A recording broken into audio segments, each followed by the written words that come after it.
Okay, so we are now on one of the most important reports for NPOs listed on the Social Stock Exchange, Form 2.1. And this is applicable only for listed projects. So if you have a project listed on the exchange, you need to prepare 2.1, one form for each listed project. And what is the starting point for this?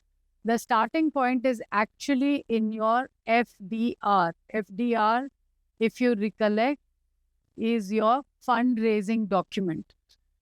So this fundraising document was what you filed with the stock exchange where you listed the project. And at that time, in this fundraising document, you had two important components. One was, the logic model. If you remember, logic model. And the other was your solution implementation plan. And to recollect, the logic model was kind of trying to say what is the overall outcome you're trying to achieve. And it worked backwards, saying to achieve that outcome, what would be the output, what would be, the activities to reach towards those outputs. And for those activities, what would be the inputs you would have organized. It would have talked about the interrelationships about this. It would have talked about the indicators, the KPIs, and how those would be tracked, measured, etc. So that logic model is the one that will apply to preparing this report. Your project would be a multi-year project. It could have been a short-term project. Your logic model would have talked about when does the project reach midterm, when does it reach end term, when would the outcome be achieved. Would it be during this period or sometimes even after the project period? You would have defined what would be the interim milestones for this project against each of the KPIs. And the solution implementation plan would have detailed out very clearly how this would be accomplished. So in a sense, if you were very, very clear at this point, which you would have been, and your investors or donors then know what to expect from this project. And what you're doing is in Form 2.1, you're kind of reporting progress against this.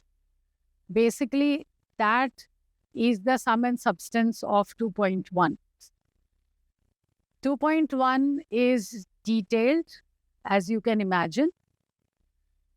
And to fill 2.1, there is a lot of help, workshops, material that will be made available to you. So please reach out for help when you need to fill your Form 2.1. And remember, if you had done a great job with a lot of clarity in the fundraising document, it would be very easy for you to actually start reporting in 2.1. Nevertheless, and there are a lot of help text available in 2.1, and do not hesitate to reach out to the Social Stock Exchange, be it NSE or BSE, if you need more help with understanding components of 2.1. They're all listed over here. And it has been designed in a format with, breaking all these into different sections.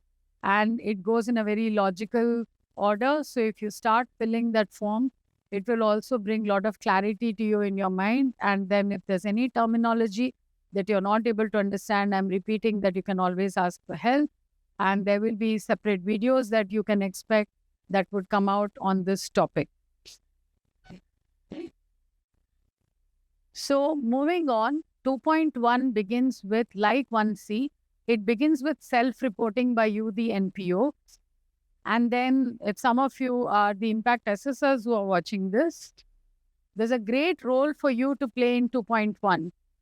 So 2.1 section C is specifically for the assessors, and the assessors component of the form, that is section C, actually is very much linked to what is already self-reported by the organization.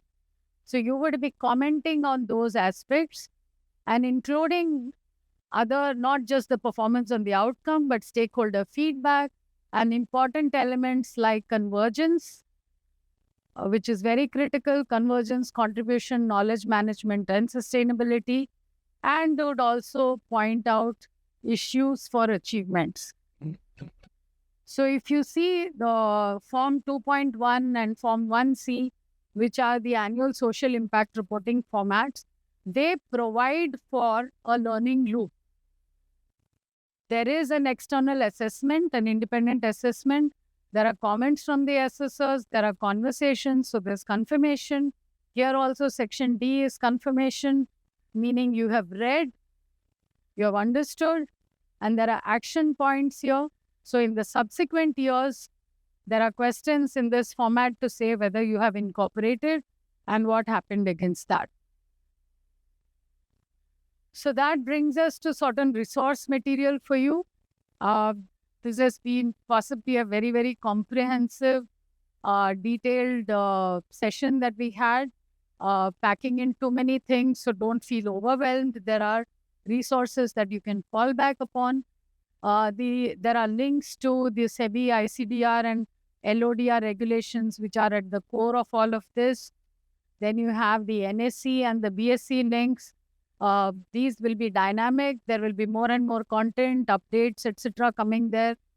NISM has the Social Impact Assessor Certificate examinations. So you can go through this. Again, there is a lot of workbooks and other material there.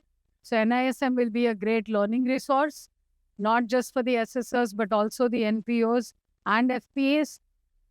And then from GuideStar, we've also created on our portal resources for the SSC. So you can keep looking up this.